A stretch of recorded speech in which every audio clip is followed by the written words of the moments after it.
यो सेसन र अघि उद्घाटन सत्रदेखि अहिलेसम्म बसिँदाखेरि धेरै नै एजुकेटेड हुने मौका पाएँ भन्ने मलाई अनुभव भएको छ र अन्तरकुन्तरमा परेका बिर्सिएका प्राय जस्तो इस्युहरू जीवन्त भएर फेरि उजागर भएर आएका छन् र हामी सबैलाई यी प्रश्नहरूले कुतकुत्याउने नै छ, अलिकति डिस्टर्ब गर्ने नै छ, अलिकति चाहिँ सुत्नलाई गाह्रो हुने गरी प्रश्नहरू यहाँ उठेका छन् र यसले यो सेसनमा मात्र होइन कि बाँकी दिनहरूमा पनि यसका समाधान खोज्ने सायद यसलाई बाध्यता यो सेसनले सिर्जना गरेको छ भन्ने मलाई लाग्छ। प्यानलिस्टहरूले र मान्य न्यायाधीशले जसरी प्रस्तुत दिनुभयो क्लाइमेट जस्टिसको सम्बन्धमा साङ्गोपाङ्गो एउटा कम्प्रिहेन्सिभ यसको फ्रेमवर्क चाहिँ अगाडि आएको छ भन्ने मलाई लाग्छ। क्लाइमेट जस्टिसको कुरा चाहिँ वास्तवमा यो ग्लोबल जस्टिसको इस्यु हो, यो हिजो आजको मात्र होइन भोलिसम्मको इस्यु हो, यो सबैको इस्यु हो। तर क्लाइमेट जस्टिसको कुराहरू गर्दाखेरि मलाई के लाग्छ भने क्लाइमेट चेन्जको असर सबैलाई बराबर छैन, कसैलाई बढी र कसैलाई घटी छ।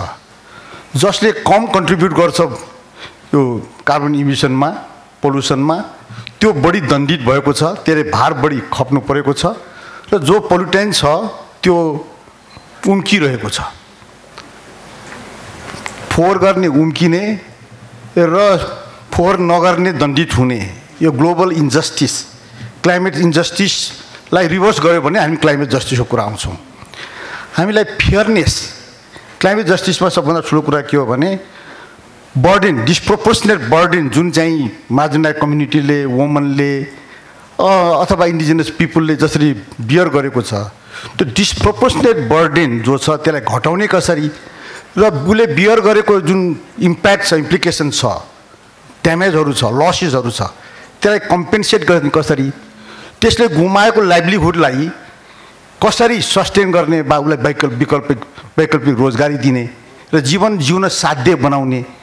त्यस कारण यो fair distribution of the benefits र एक्सेस टु बेनिफिट्सका कुरा पनि हो, यो मिनिमाइजेसन अफ द डिस्प्रोपोर्सनेट बर्डनका कुराहरू पनि हो। यो बर्डन र एक्सेस टु बेनिफिटको बिचको न्याय त्यो फेयर ट्रिटमेन्ट हामीले कहीँ खोजिरहेका छौँ। यहीँनिर हामीले क्लाइमेट जस्टिसलाई सायद हामीले परिभाषा गर्नुपर्छ जस्तो लाग्छ। यो आज यो सेसनमा बसिरहँदाखेरि मलाई अलिक पुरानो एउटा घटनाको मलाई सम्झना छ, मलाई भन्न मन लाग्यो। 2004 सालतिरको कुरा हो, आजभन्दा 20 वर्ष अगाडिको कुरा। आयुसियनको वर्ल्ड कङ्ग्रेस ब्याङ्ककमा भइरहेको थियो। त्यहाँ एउटा वर्ल्ड जुडिसियरी डे थियो, एउटा एक दिन डेडिकेटेड थियो। म संयोगले त्यसको प्यानलिस्ट हुन पुगेको थिएँ र त्यो दिन बिहान मैले टेलिभिजन हेर्दाखेरि एभरेस्टको हिउँ चाहिँ पग्लिरहेको छ, कालो हुँदै गएको छ हिमाल भन्ने न्युज चाहिँ त्यहाँ कभरेजमा आएको थियो। त्यसैले रिफर गरेर मैले के भने मेरो हिमाल चाहिँ कालो हुँदै गएको छ, हिउँ पग्लिरहेको छ। हिउँ पग्लिनुको अर्थ हुन्छ हाम्रो बायोडाइभर्सिटी हिमालयन बायोडाइभर्सिटीमा असर छ, त्यसको मतलब हुन्छ हिमालयन लाइभलीहुड मेथडमा असर पर्छ, हाम्रो पानीमा असर पर्छ। यी सबै कुराहरू भइसकेपछि हामीले यो disproportionate burden for no reason on our part हामीले न फोसिल फ्युल त्यति धेरै प्रयोग गर्छौँ। यसमा हाम्रो कन्ट्रिब्युसन नाम मात्रको होला, छैन भनौँ नभनौँ, तर बिना कुनै नेगेटिभ कन्ट्रिब्युसन हामी दण्डित छौँ। मैले के भने कि हामीलाई अब एउटा इन्टरनेसनल एकाउन्टेबिलिटी मेकानिजम चाहियो जसले पोल्युटेन्ट इन्डस्ट्रीहरू होस् कि पोल्युटेन्ट कन्ट्रीहरू हो सिस्टमहरू हो तिनलाई अन्तर्राष्ट्रिय एकाउन्टेबिलिटी मेकानिजम अन्तर्गत ल्याउनु पर्यो र उनीहरूलाई उत्तरदायी बनाउनु पर्यो र डिस्प्रोपोर्सनेट जुन बर्डन जसले बियर गरेको छ त्यसलाई रिमेडी गर्नु पर्यो, कम्पेन्सेट गर्नु पर्यो। त्यो मेकानिजम चाहियो। मैले 2004 सालमा त्यो रेकर्डमा छ भनेको कुरा हो। आज 20औं वर्ष हुँदाखेरि प्रश्नको बुनियादी अन्तर प्रश्नको प्रकृतिमा बुनियादी अन्तर आएको छैन। प्रश्न आज यही पनि छ। म कानुनको विद्यार्थी भएको नाताले म रुल अफ लको सिस्टमको कुरा गर्छु। रुल अफ लको सिस्टम कुरा गरेर हामी जहिले पनि नेसनल सिस्टमको कुरा गर्छौँ। नेसनल अदालतले कति काम गर्यो भन्ने कुरा गर्छौँ। म नेसनल त्यो अदालतले के गरेको अलिक म पछि भनौँला। तर यो अहिलेको ग्लोबलाइजेसनको समयमा आएर कानुनहरू वा अपराधहरू यो चाहिँ टेरिटोरियल लिमिटभित्र छैनन्। अरू कुनै देशमा बसेर मेरो देशमा इन्भाइरोमेन्टल क्राइम गर्न सक्छ। त्यो क्राइम जुन इन्भाइरोमेन्टल क्राइम गर्छ त्यसलाई हाम्रो एक्जिस्टिङ रुल अफ लको नर्मले एड्रेस गर्न सक्छ कि सक्दैन? यो जुरिस्प्रुडेन्स हामीले हेर्न पर्ने भयो। दूरदराजमा बसेर कुनै कम्पनीले वा कुनै उद्योगले उत्पादन गरेको हो वा उसले गरेको टाढाबाट गरेको जुन इन्भाइरोमेन्टल क्राइम छ त्यसलाई नेसनल जुरिस्डिक्सनबाट एड्रेस गर्न सकिने कि नसकिने? म भन्छु सक्नुपर्छ, सक्छ। अब रुल अफ लको नेसनल पर्सपेक्टिभमा त होइन कि इन्टरनेसनल रुल अफ ल। अब त कन्भेन्सनको कुरामा छौँ, इन्टरनेसनल कन्भेन्सनको कुरामा छौँ, इन्टरनेसनल लिगल रिजाइमको कुराहरू छौँ र जहाँ जहाँ फेल गर्छ त्यहाँ हामीले इन्टरनेसनल एकाउन्टेबिलिटी फिक्स गर्नुपर्छ। हाम्रो ताकत छ कि छैन? हाम्रो कुरा सुन्छ कि सुन्दैन? प्रश्न हाम्रो छ। हामी जस्ता धेरै मुलुकको प्रश्न छ। त्यो प्रश्नको चरित्रमा मलाई अनि त के भन्नु छैन, तर यसको औचित्यमा चाहिँ मलाई विश्वास छ। अब इन्टरनेसनल लेभलका जुन चाहिँ पोल्युटरहरू छन् वा इन्भाइरोमेन्टल क्राइम गर्नेहरू छन् जसले चाहिँ यो डिस्प्रोपोर्सनली बर्डन हामीमाथि सिर्जना गरेको छ तिनीहरूलाई इन्टरनेसनल लिगल रिजाइमभित्र ल्याउनु पर्छ। अब म कुनै देशको नाउँ लिन चाहन्न, तर भन्न के चाहन्छु भने मेरो हिमाल कसको कारणले कालो भयो, त्यो मेरो हिमालको कारणले अहिले मलाई लाग्छ भन्नु त नभन्नु जस्तो लाग्छ मलाई, के धेरै धेरै तर्साउनु पनि हुँदैन, तर हाम्रो हाइड्रो प्रोजेक्टहरू कति चाँडै चाहिँ सायद सङ्कटमा पर्न सक्छन् है। हाम्रो हिमालमा हिउँ घट्यो भने पानीको मात्रा पो कहाँ बढ्ला? मैले एउटा गीत लेखेको छु, अलि पछि म सुनाउँछु, यहाँ त होइन रेकर्डिङ गर्न बाँकी छ। मैले भने हिमालको हिउँ जोगाउनु छ, भिजेको पसिना लिएर हिमालको हिउँ जोगाउनु छ, त्यो सुकेको ओठ लिएर पनि नदी नालामा पानी भर्नु छ। नदी नालामा पानी भरेन भने हाइड्रो कहाँबाट जोकिएला? हिमालमा हिउँ रहेन भने हाम्रो हिमालयन बायोडाइभर्सिटी कहाँ बस्ला? र त्यहाँदेखिको मेरो जर्नी 20औं वर्षदेखिको मेरो जर्नी इन्टरनेसनल एकाउन्टेबिलिटी मेकानिजम जब खोजिरहेको छु आजसम्म छ। म भन्न आज धृष्टतापूर्वक अब मेरिन चाहिँ कन्ट्रीहरूले जस्तो कि भानुवाटी होइन, भानुवाटीले चाहिँ इन्टरनेसनल कोर्ट अफ जस्टिसमा केस लग्यो र जसमा नेपालले पनि मौका पायो कि हामीले पनि आफ्नो चाहिँ अब्जर्भेसन दिन पायौँ। त्यो त समुद्री तटको समस्या भयो। हामी हिमालयन बायोडाइभर्सिटी जहाँ असर परेको छ यसका हामीले हाम्रो केस लाने कि नलाने? हामीले टार्गेटेड कुनै सिस्टमलाई, कुनै देश वा सिस्टम जसले गर्दाखेरि हामी असर बेहोरेका छौँ, हामीले त्यो लाने हिम्मत गर्छौँ कि गर्दैनौँ? त्यो तयारी हामी गर्नुपर्छ कि पर्दैन? यो प्रश्न आज पनि मेरो विचारमा छ। त्यस कारणले म यो इन्टरनेसनल एकाउन्टेबिलिटी मेकानिजम, यो एकाउन्टेबिलिटी मेकानिजम नेसनल मात्र इन्टरनेसनल मात्र नेसनल पनि छ। यहाँ हामीसँग चाहिँ तिनै तहका सरकारहरू छन् र उहाँहरूले के गर्नुभएको छ भन्ने कुरा अलिकति छलफल गरौँला। त्यो प्रश्न चाहिँ इन्टरनेसनल यो मलाई के लाग्छ भने क्लाइमेट जस्टिस भनेको कन्स्टिट्युसनल कुरा अघि चाहिँ डाक्टर आनन्द मोहन न्यायाधीशजीले भनिसक्नुभयो, यसको धेरै फ्रेमवर्क दिनुभयो। हाम्रो कन्स्टिट्युसनमा प्रशस्त यसको चाहिँ हामीले ग्लिम्सहरू पाउन सक्छौँ। कोर्टले धेरै व्याख्या गरिरहेको छ, त्यसको आधारमा कानुनहरू पनि निर्माण भएको छ, पोलिसीहरू पनि निर्माण भएको छ। ती सबै कुराहरू भएर पनि फेरि म भन्छु, मेरो दुःखको साथ म के भन्छु भने तर बेनिफिट कसले पायो? कहाँनिर छ बेनिफिट? जस्टिसको अनुभूति, fair distribution of the benefit कसले अनुभव गर्छ? मैले भने के भने इम्प्लिमेन्टेसन कहाँ हुन्छ? इम्प्लिमेन्टेसन गर्ने ताकत राख्छ? हामीले वैचारिक लेभलमा विधिशास्त्रीय लेभलमा त के एचिभ गऱ्यौँ? कोर्टले गर्न सक्ने त्यति नै थियो। ऊ आफै त घर बनाउनु पनि सक्दैन, बाटो बनाउनु पनि सक्दैन, गर्न सक्ने त त्यति नै हो, जति भन्न सक्थ्यो त्यति त भन्यो। तर त्यति भन्दै पनि at the end of the day जुन चाहिँ एजुकेटिभ डोमेनमा जुन कुरा आउँछ त्यहाँनिर धेरै कुराहरू भएको छैन। उसलाई के अब दुईवटा प्रश्न छ। अदालतले धेरै जसो चाहिँ डेभलपमेन्ट विरोधी भन्छ। जब उसले चाहिँ इन्भाइरोमेन्टल इन्टरभेन्सन उसले गर्छ तब उसलाई भन्छ कि यो कोर्ट चाहिँ डेभलपमेन्ट विरोधी भन्छ। अब इन्भाइरोमेन्टल फ्रेन्डली हुनु भनेको डेभलपमेन्ट विरोधी हुनु हो कि होइन? यो के हो यो डिलेमा? इन्भाइरोमेन्ट भएन भने त डेभलपमेन्ट पनि डेभलपमेन्ट रहँदैन नि। इन्भाइरोमेन्ट जोगिएन भने वन पो कहाँ जोगिन्छ, पानी पो कहाँ जोगिन्छ, जमिन पो कहाँ जोगिन्छ, बिजन पो कहाँ जोगिन्छ, हाम्रो नलेज, इन्डिजिनियस नलेज, स्किल, ट्रेडिसनहरू पो कहाँ जोगिन्छ?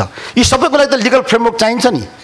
त्यहाँनिर इन्भाइरोमेन्टल राइटको प्रोटेक्सनको कुरा गर्दाखेरि हामीले चाहिँ डेभलपमेन्ट विरोधी आरोपहरू सहनु पर्दछ। म डेभलपमेन्ट गर्नु पर्दैन पनि भन्ने, किन डेभलपमेन्ट फेरि हाम्रो एक्जिस्टेन्सको आधार हो। डेभलपमेन्टको विपक्षमा म वकालत गर्न बसेको छैन, तर हार्मोनी डेभलपमेन्ट कहाँनिर छ र इन्भाइरोमेन्टल चाहिँ इक्विटी कहाँनिर छ त्यसको चाहिँ एउटा राइट ब्यालेन्स चाहिँ हामीले मेन्टेन गर्नुपर्छ। त्यसको लागि डायलग गर्नुपर्छ। हामीले चाहिँ हाम्रो लेजिस्लेटरहरू, हाम्रो एजुकेटिभ, हाम्रो ब्युरोक्रेसी यो सबै तयार हुनुपर्छ कि हामीले आफूलाई चाहिँ इन्टरनली अवेर गर्नको लागि। त्यति हामी छौँ कि छैनौँ? अदालतमा जवाब दिने बेलामा हाम्रो चाहिँ प्रिभिलेज हो भन्दिनँ। अघि जस्तो जस्टिस आनन्दले अघि भनिसक्नुभयो, मेरो एजुकेटिभ डोमेन हो नि भनेर भन्ने, इन्टरनेसनली गऱ्यो भने कोर्टले यस्तो भनिदिएको छ नि भनिदिने, यो के अरे डबल इयर सोर्ट चाहिँ हामी चलाइरहन्छौँ। त्यसबाट के भयो? हामी म त प्रडक्ट हेर्न चाहन्छु। हाम्रो इन्भाइरोमेन्टमा सुधार आयो, हाम्रो हिमालमा हिउँ चाहिँ जम्मा हुन थाल्यो, पानीमा खोला नदीको पानीमा चाहिँ बहाव चाहिँ बढ्न थाल्यो, जमिनको उत्पादकत्व बढ्न थाल्यो, हाम्रो चाहिँ वन जङ्गलले चाहिँ के उत्पादकत्व दियो, अहिले आयो, राष्ट्रिय आयमा कति योगदान दिन सक्यो, हाम्रो बिउ बिजन के संरक्षण भयो, हाम्रो पुरानो जुन इन्डिजिनियस नलेज स्किल ट्रेडिसन्सहरू जो छ, जुन इन्डिजिनियस पिपुलले राख्छ, त्यसको के संरक्षण भयो, उनीहरू के प्रोत्साहित भयो, पुरस्कृत भए के? हामी यो के पनि नगरिकन रिपोर्टको लागि रिपोर्ट लेखेर के हुन्छ भन्नाले त हामी भनेछौँ। तपाईँ फेरि यो नेगेटिभ रूपमा प्रस्तुत भयो नभन्नु होला। 2045 सम्ममा हामीले चाहिँ कार्बन चाहिँ न्युट्रल हुन्छौँ। अनि मैले भन्छु रहनेका जग्गा नै सारा जहाँ हमारा। आफ्नो कन्ट्रोलमा केही पनि छैन। न इन्टरनेसनल क्लाइमेट फन्डिङमा उसले एक्सेस राख्छ, न केबाट केही पैसा ल्याएर हामीले यहाँ हाम्रो चाहिँ एफेक्टेड कम्युनिटीलाई बाँड्न सकेको छ, न उनीहरूको चाहिँ रिसाइलियन्ट कुनै प्रोजेक्ट चलाउन सकेको छ। उनीहरूले दिएको के, जनताले पाएकै के यो प्रोजेक्टबाट? इन्भाइरोमेन्ट मिनिस्ट्री भएर, इन्भाइरोमेन्टल पोलिसी भएर, इन्भाइरोमेन्टल ल भएर पाएको के? मैले गरेको जजमेन्टबाट पाएको के? मलाई आफैले पनि क्वेसन गर्छु। यो रिसर्च पेपर लेख्नलाई पिएचडी गर्नलाई लेख्या हो फैसला? त्यस्तो त होइन होला। त यो के हो? यो हामीले चाहिँ भन्यो कि हामी त एकदम धेरै कन्ट्रिब्युसन दिइराखेका छौँ। बिउ बिजन जम्मै मासिसक्यो, जियोमो आइसक्यो। जियोमो त हामीले अदालतले रोकेर के हुन्छ? अब हेजर्डस वेस्टहरू यहाँ आइराखेको छ। तपाईँहरू भन्नुहुन्छ अहिले चाहिँ यो इलेक्ट्रिक भेहिकलमा ट्रान्सफर्म गर्ने, भेहिकल ट्रान्सफर्म त गर्नुहोस् नि। त्यो ब्याट्री अलि दिनमा त्यो आउटडेट हुन्छ नि, फाल्नुपर्छ नि। त्यो ब्याट्री डिस्पोज कहाँ गर्नुहुन्छ क्या? यो धरती, हाम्रो धरती यस्तो डिस्पोजल गर्ने केन्द्र हो यो? कम्प्युटर छोत्र कम्प्युटर ल्यायो, त्यहीँ ब्याट्री फाल्यो, त्यहीँ हेजर्डस वेस्ट कहाँबाट ल्यायो, त्यहीँ केमिकल फर्टिलाइजर ल्यायो, त्यहीँ हामी जम्मै डम्पिङ साइट भयौँ। यसलाई हामीले रिभर्स गर्ने हामीसँग के टेक्नोलोजी छ, के आइटम छ, के इन्टरनेसनल एरेन्जमेन्ट छ? जसले पोल्युट थोरै त्यो ब्याट्री पठाएको त्यसको त्यसमा फिर्ता पठाउन मिल्दैन। फिर्ता पठाउने शर्तमा मात्रै ल्याउनु दिए हुँदैन। त्यसमा हामीले के गर्नु पर्दैन? त्यो एडप्टेसन चाहिँ जुन पोलिसी छ त्यो भनेको मतलब हामीले चाहिँ नयाँ टेक्नोलोजीको नाउँमा, अल्टरनेटिभ इनर्जीको नाउँमा जे पाइ त्यही ल्याउन दिने, अनि आँखा चिम्मा गरेर भयो अलि दिनपछि पछुताउने हो र? त हामीसँग यो कुरा के भयो? मलाई चिन्ता यहाँनिर छ। मलाई यो के लाग्छ भने यो इन्भाइरोमेन्टल इथिक्सको कुरा पनि हो। इन्भाइरोमेन्टल इथिक्स किन भनिरहेको छु भने यो इन्टरनेसनल कम्युनिटीको एकाउन्टेबिलिटी आफ्नो ठाउँमा छँदैछ। नेसनल लेभलमा पनि नेसनल गभर्मेन्टको, प्रोभिन्सियल गभर्मेन्टको र म्युनिसिपल गभर्मेन्टको सबै लेभलको चाहिँ हामीसँग रेस्पोन्सिबिलिटी छ। अरू व्यक्तिको पनि छ भन्छु म। हामी यति धेरै उत्पादन केही नगर्ने भयङ्करको कन्ज्युमरिस्ट छौँ। देखे जति त्यो टिभीमा त्यो के अरे गुगलमा देखे जति सबै सामान भोग्नु पर्ने। हामीले कहीँ भन्न सक्यौँ आवश्यकभन्दा बढी उपभोग नगर्नु। अघि भन्दै हुनुहुन्थ्यो बत्ती कति बाल्छ भनेर। आवश्यकभन्दा बढी बत्ती नबाल्नु ताकि बत्तीको डिमान्डमा त्यहाँ नेगेटिभ असर नपरोस्। आवश्यकभन्दा बढी नखानु, वेस्ट गर्ने गरी त नखानु नि। आवश्यकभन्दा ठुलो घर किन बनाउनु? चाहिने नजाने सान देखाउनुलाई। आवश्यकभन्दा बढी त्यो दाउरा किन बाल्नु? हामी चाहिँ सस्टेनेबल कन्जम्सन प्याटर्न, यो मेरो शब्द होइन, यो युएनकै शब्द हो। सस्टेनेबल कन्जम्सन प्याटर्न इथिक्सको कुरा हो नि। हामी सबैले आफूलाई चाहिँ प्रकृतिमाथि भार पर्ने। मेरो घरमा मेरो झगडा भइरहन्छ, लुगा पुरानो लुगा लगायो, नयाँ किन्दै ल्याए पनि मलाई भनिरहन्छ। म के भनिरहन्छु भने मेरो लुगा पुरानो भएको छैन, फाटेको छैन, लगाउन मिल्छ, लगाउन मिल्दा पनि त फाल्ने, मैले फालुला। फाल्नु त मसँग पैसा पनि छ अरे, कपडा ल्याइ पनि दिएको छ अरे। तर यो लुगा फालेपछि नयाँ लुगा किन्नुपर्छ। नयाँ लुगा किन्दाखेरि त्यो कटन चाहिँ त्यो एग्रिकल्चरिस्टले अर्को कटन उत्पादन गर्नुपर्छ नि मेरो लागि। प्रकृतिमाथिको भार हुने गरी मैले कन्जम्सन किन बढाउँ? त्यो आवश्यक पऱ्यो भन्दा बढी भन्दा म किन खाउँ? जति चाहिन्छ त्यति मात्र खाउँ न। त यो सस्टेनेबल कन्जम्सन प्याटर्न, त्यस्तै सस्टेनेबल प्रोडक्सन प्याटर्न, प्रोडक्सन प्रोसेसमा पनि त्यही कुरा ध्यान दिनुपर्छ। कम पैसामा कति उत्पादन गर्ने भन्ने मात्र होइन कि सस्टेनेबल प्रोडक्सन प्याटर्न खेर कम जाने गरी गर्नुपर्छ। हामी इन्भाइरोमेन्टल इथिक्सलाई राम्रोसँग बुझ्छौँ। इन्भाइरोमेन्टल इथिक्स र इन्भाइरोमेन्टल जस्टिस जोडिन्छ। हामी इन्भाइरोमेन्टल लको कुरा गर्दा जहिले पनि हामी ल प्रोटेक्सनिस्ट के एप्रोच मात्र गऱ्यौँ, तर इन्भाइरोमेन्टल जस्टिस भन्ने बित्तिकै यहाँ प्रायर इन्फर्म कन्सेन्ट भएको हुनु पर्यो हो कि उनीहरूले access to benefit, access to natural resources, utilize participation in the decision making process relating to environmental issues त्यो हुनु पर्यो र बर्डन के डिस्ट्रिब्युसन अफ द बेनिफिट्समा पनि इक्विटी चाहियो। यी सबै कुरा मिलाएपछि इन्भाइरोमेन्टल जस्टिस चाहिन्छ। हामी लमा धेरै ध्यान दिन्छौँ तर जस्टिस कम ध्याउँछौँ। म के भन्दैछु भने इन्भाइरोमेन्टल ल र इन्भाइरोमेन्टल जस्टिस यो दुवै कुरा मिलाएपछि मात्र क्लाइमेट जस्टिस चाहिँ हामीले गर्न सक्छौँ। त्यस कारणले यो यति धेरै कुरा छ। मैले यहाँ कोर्टमा धेरै केसहरू आएको छ। कोर्टमा आएका केसहरूमा मलाई लाग्छ धेरै हदसम्म इन्भाइरोमेन्टल इस्युमा सेन्सिटिभ हिसाबले कोर्टले चाहिँ एड्रेस गरेको छ। स्वयं वातावरण संरक्षण ऐन नै अदालतको आदेशपछि आएको यो जुरिस्प्रुडेन्स त झाँगिएको छ। तर फेरि पनि म भन्छु यसको चाहिँ इम्प्लिकेसन फेरि हेर्न बाँकी छ। हिमालको कुरा गर्दाखेरि मलाई असाध्यै चिन्ता लाग्छ। यार्सा गुम्बा मात्रै बेचेर खानुपर्ने हाम्रा कति पपुलेसन छ, स्कुलै बन्द गरेर जानुपर्ने युवा जगत छ। यो हिमालमा हिउँ घट्यो भने त्यो भिजिटेसन प्याटर्न चेन्ज भयो भने अनि त्यो यार्सा गुम्बा पो फल्ला कि नफल्ला, त्यहाँको जडीबुटी होला कि नहोला। यहाँ मधेसमा फल्ने चिज चाहिँ मुस्ताङमा फल्न थालेपछि मुस्ताङ रहला कि नरहला। हिजो पानी पर्दैन थियो, आज पानी पर्न थालेको छ। त्यो पानी परेपछि त्यो जुन पहाड छ नि त्यो खालि ग्राभल र चाहिँ स्यान्ड मात्रै भएको पहाड छ, माटो पनि छैन। त्यो वारै बग्ला। त्यो बगेपछि त्यसले के गर्ने? त्यसलाई कुन टेक्नोलोजीले बचाउने हो त्यो हिमाल, त्यो पहाड? हामीसँग त्यस्ता चिन्ताहरू छ।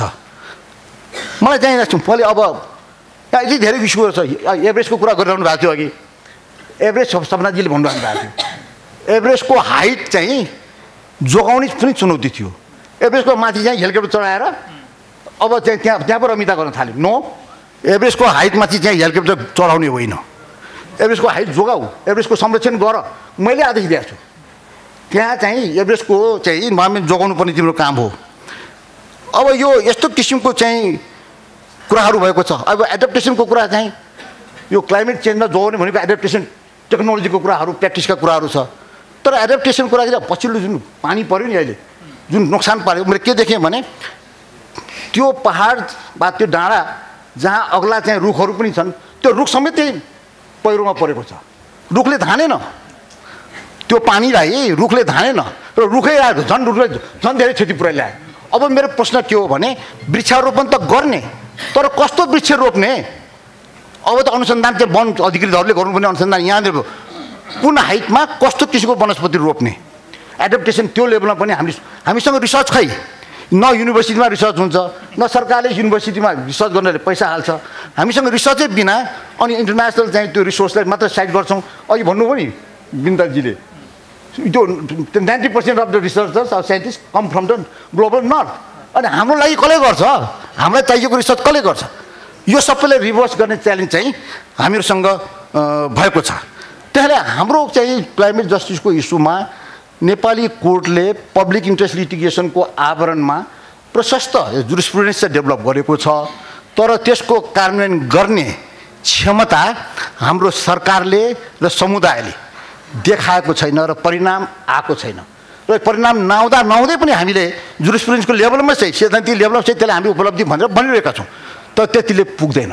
अबको कुरा के हो भने हामी जस्ता धेरै देशहरू यो चाहिँ क्लाइमेट चेन्ज इन्जस्टिसको बर्डन हामीले खेप्नुपर्ने छ र हामीभन्दा धेरै बलिया जुन पोल्युटेन्टहरू छन्, देशहरू छन्, सिस्टमहरू छन्, उनीहरूले 4 पैसा दियो भने हामीले दया गरेको हुन्छ। हामी उसले दिएको पैसा न हामीसँग आइपुग्छ, न त्यो आएको पैसा हाम्रा चाहिँ जो फ्रन्ट लाइनमा परेका सफरहरू छन् न त्यहाँ पुग्छ, न सिस्टम इन्हान्स गर्न काम पुग्छ, खालि रिपोर्ट लेख्नलाई मात्र काम लाग्छ। यो लेभलमा हामी छौँ। यो ग्लोबल क्लाइमेट इन्जस्टिस जो छ त्यो कन्टिन्यू हुने अवस्था देख्छु। यो रिभर्स गर्न सक्ने क्षमता, यो हाम्रो सगरमाथा डायलगमा हाम्रो नेसनल डिफेन्स कसरी प्रभावकारी ढङ्गले गर्न सक्छौँ भन्ने कुरा हो। हामीले यो भन्ने कुरा हो। अहिले हेर्नुहोस् त, चुरे चाहिँ विध्वंसले गर्दाखेरि मधेस चाहिँ पनि डिजर्टिफिकेसनको प्रोसेसमा जान लागेको छ। टिबेटन डिजर्टिफिकेसनको प्रोसेस हिमालयन बायोडाइभर्सिटीको लेभलमा आइ नै सकेको छ। अब मधेसमा पनि हामी डिजर्टिफिकेसनको प्रकोपमा गइराखेका छौँ। Shall we survive as a nation, as a civilization? त्यो थ्रेट छ। नेपाल यो छुट्टै सोकेस भइसक्यो। यो क्लाइमेट इन्जस्टिसको एउटा सोकेसकै रूपमा नेपालले प्रयोग गर्ने भए अरू देशको किन खोज्नु पऱ्यो? हामी आफ्नै अनुभवहरू पर्याप्त छन् र यो अनुभवहरू यदि हाम्रो छन् भने यसमा आत्मा साँची राखेर हाम्रो क्षमता, हाम्रा अवसर, हामीले गरेका चाहिँ कमिटमेन्टहरू, हाम्रा सिरियसनेसहरू, यो सबैलाई हामीले चाहिँ रिभ्यू गर्नुपर्ने छ। मलाई के लाग्छ भने प्राइभेट एक्टरहरूलाई जुडिसियरीको डोमेनभित्र ल्याउन सक्छ कि सक्दैन भन्ने विवाद होला। कहीँ कुनै कम्पनीले चाहिँ उत्पादन गर्छ, त्यो आएर हामीले नोक्सान पार्छ। त्यो नोक्सान पार्छ भने त्यसलाई, त्यो कम्पनीलाई, इन्टरनेसनल जुन कम्पनी छ बाहिर बस्ने कम्पनी, त्यसलाई हाम्रो लोकल जुरिस्डिक्सनमा ल्याएर कारबाही गर्न सक्छौँ र त्यसको इन्फोर्स गर्न सक्ने मेकानिजम हामी इन्टरनेसनल एरेन्जमेन्ट, रिजनल एरेन्जमेन्ट भए पनि खोज्नुपर्छ। नयाँ जुरिस्प्रुडेन्स डेभलप गर्ने र एक्सप्यान्ड गर्ने लेभलमा हामीहरू जानुपर्छ भन्ने मलाई लाग्छ। मलाई हाम्रो विकास नीतिहरू देखेर वैराग लाग्छ। यो हाम्रो विकास नीतिहरू माइन्डलेस छन्, विवेकहीन छन्। त्यसको अघि उदाहरण त सुनिताजीले अहिले भन्दै हुनुहुन्थ्यो, त्यो उहाँले पर्सनल उहाँ जिम्मा लिनु पर्दैन। यो कुरा के भने यो डोजरै जो भन्छ नि, डोजर चाहिँ के डोजर किनेको थियो, कसको घर भत्काउँ, कसको पहाड भत्काउँ भन्दै हिँड्छ। भत्केको जति उसको भयो, त्यो तेल जति कसको भयो, आफ्नो भयो। अब मर्मत चाहिँ कसको भयो? मर्मत चाहिँ सङ्घीय सरकारको भयो कि राज्यको भयो? त्यसले जुन पहिरो ल्याउँछ नि, त्यो त अरू कसैकै हुन्छ। त्यो डेभलपमेन्ट खर्च चाहिँ आफ्नो भयो। त यो ढङ्गको मलाई लाग्छ त्यो डोजर कहाँ प्रयोग गर्ने, कहाँ प्रयोग नगर्ने भन्ने नै नीति बनाउनुपर्छ क्या। नभए भने हाम्रो चाहिँ म्यानुअली गर्नुपर्ने कामहरू त छन् नि। हामीसँग लेबर छ, त्यो लेबरले इङ्गेज गर्नु पो पर्छ। लेबर इन्टेन्सिभ पो प्र्याक्टिस गर्नुपर्छ र डोजर इन्टेन्सिभ गरिदिने। जहाँ भल्नरेबल चाहिँ जहाँ सोइल छ त्यहीँनिर लगेर चाहिँ डोजर ठोकिदिने र जिम्मा लिनु नपर्ने। म त भन्छु म्युनिसिपालिटीहरूलाई कहिले उनीहरूको उनीहरूले गर्दाखेरि पहिरो आयो भनेर क्रिमिनल इन्भाइरोमेन्टल क्राइममा मुद्दा चलाउनु नपरोस्। उनीहरूलाई पनि यो दायराभित्र ल्याउनु पर्ने सम्मको अवस्थाहरू हाम्रो हुनसक्छ। त्यस कारणले अब हामी यो पोल्युटर्स पे भन्छौँ, प्रिकसनरी प्रिन्सिपल भन्छौँ, पब्लिक ट्रस्ट डक्ट्रिन भन्छौँ। सरकारमा पुग्नुपर्छ, पब्लिक ट्रस्ट डक्ट्रिन मान्दैन। सरकारकै हो त्यो सम्पत्ति। टुडी खेलको कुरा मैले एकदिन बोलेको थिएँ। टुडी खेल चाहिँ कसको सम्पत्ति भन्छ, कहिले प्रयोग गर्ने, कहाँ पार गर्ने भन्छ, कहिले के गर्ने भन्छ। ए बाबा, त्यहाँ भूकम्प आउँदाखेरि सुत्ने कहाँ, केटाकेटीले चङ्गा उडाउने कहाँ, त्यहाँ गएर मम्फली खाने कहाँ? चाहिँदैन, पब्लिक स्पेस चाहिँदैन। पब्लिक ट्रस्ट धेरै जग्गाहरू त पब्लिक ट्रस्ट भनेको पिपुलको जग्गा हो, राज्यको जग्गा होइन। सरकार त म्यानेजर मात्रै हो। सरकार म्यानेजरको मात्रै काम गर्ने ठाउँमा स्वामीको काम गर्न चाहन्छ र डिस्पोज गर्न चाहन्छ। यो दृष्टिकोणको सङ्क्रमण देशैभरि छ र यसलाई हामीले रिभर्स गर्नुपर्छ। र यो पोल्युटर्स पे प्रिन्सिपल अन्तर्गत त्यो चाहिँ स्थानीय सरकारहरूलाई पनि त्यो दायराभित्र ल्याउनु पर्ने हुन्छ। प्रिकसनरी प्रिन्सिपल कस्तो हुन्छ भने साइन्टिफिक सर्टेनिटी आइसकेको छैन तर इन्भाइरोमेन्टल ड्यामेज हुने सम्भावना छ भने त्यो प्रिकसनरी प्रिन्सिपल अन्तर्गत लागू गर्नुपर्ने हुन्छ। जस्तो कि जियोमोको कुरा, जियोमोले कति चाहिँ हेल्थमा हेजार्ड हुन्छ भन्ने कुरा थाहा हुन पनि सक्छ, थाहा नहुन पनि सक्छ। तर त्यो अनसर्टेनिटी छ भने त्यसलाई रोक्ने भने इन्डिजिनस स्पेसिसहरू उसले सिद्ध्याउँछ र हाम्रो हेल्थमा हेजार्ड हुन्छ, त्यसको रिपेयर गर्ने उपाय छैन। त्यस कारणले यी सिद्धान्तहरू छन्। यो मलाई के लाग्छ भने हाम्रो सबै तहका सरकारहरू र नागरिक जीवन यो environmental education, environmental justice, climate जस्टिसका इम्पेरेटिभहरूबाट इन्फर्म हुनुपर्ने छ। त्यो इन्फर्म भएन भने हामीले चाहिँ वास्तवमा यो दुर्भाग्यवश चाहिँ हामीले यो परिणति चाहिँ सायद भोगिरहनु पर्ने हुन्छ। त्यस कारणले मैले धेरै कुरा नभनिकन के टुङ्ग्याउन चाहेँ भने यो चाहिँ इन्भाइरोमेन्टल मतलब क्लाइमेट जस्टिसमा इन्क्लुजन, इक्विटी, इन्टरजेनेरेसनल जुन रेस्पोन्सिबिलिटी जुन भन्नु छ यो नै यसको मेजर कम्पोनेन्ट हो। यो चाहिँ certain communities are disproportionately affected by the criminal climate injustice. त्यस कारणले त्यो समुदायले कसरी रिसाइलिएन्ट बनाउने, कसरी कम्पेन्सेट गर्ने, कसरी इम्पावर गर्ने लोकल कम्युनिटीको इम्पावरमेन्ट कसरी गर्ने भन्ने ठुलै च्यालेन्ज छ। उनीहरूलाई हामीले ऐन बनाउँदाखेरि तपाईँ भनौँ न वातावरण मन्त्रालय ऐन बनाउँदा नीति बनाउला कति पटक सोध्यो होला, मलाई के थाहा छ भने या गर्दाखेरि पनि रित त पुग्छ, जनता थाहा पाउँदैन, रिचुअल छ।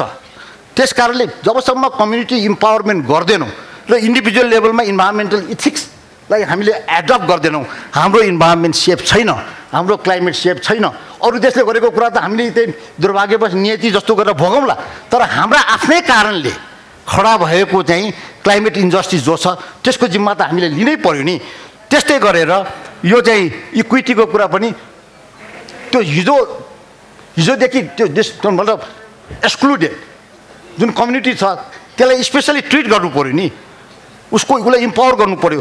त्यस कारणले संसारमा विभिन्न अदालतहरूले जुरिस्प्रुडेन्स बनाउन कोसिस गरेको छ। यो कार्बन इमिसन घटाउनको लागि पनि कोर्टले अर्डर दिएको छ। यो कम्युनिटीलाई परेको असरहरूको क्षतिपूर्ति गर्नलाई पनि रकमै तोकेर अदालतले आदेश गरेको छ। हाम्रै यहाँ पनि गोदावरी मार्बल त बन्द गरिदिएको हो नि कोर्टले, हाम्रा पनि छन्। कोर्टले संसारमा एक्टिभिस्ट रोल प्ले गरेर नेचरको पक्षमा काम गरेको छ। त्यसले तर त्यो भने त्यो त टिप्स इन आइसबर्ग मात्रै भयो नि, त्यसले पर्याप्त न्याय त हुनु भएन। न्याय भनेको जबसम्म अदालतको मात्रै हो भन्ने बुझ्छ हामी अन्याय भोगिरहन्छौँ। न्याय हामी सबैको विषय हो, सबै जेनेरेसनको पनि विषय हो, घरको विषय हो भन्ने बुझौँ भने न्याय सम्भव छ।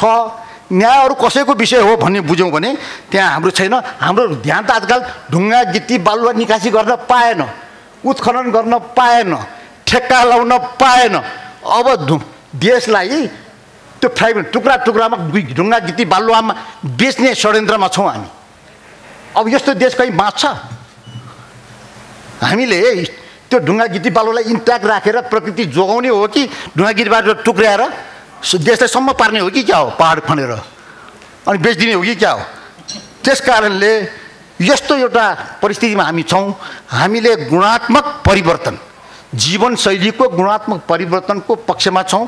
यसको लागि साइन्टिफिक रिसर्च चाहिन्छ, एभिडेन्स बेस हामी चाहिँ कामहरू गर्नुपर्छ।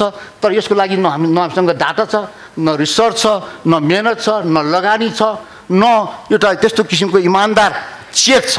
यी सबै कुरा नभइसकेपछि हामी क्लाइमेट जस्टिसको पक्षमा कुरा त गर्छौँ, तर जोखिम चाहिँ क्लाइमेट इन्जस्टिसकै भोगिरहन्छौँ। यसलाई रिभर्स गर्नुपर्ने छ।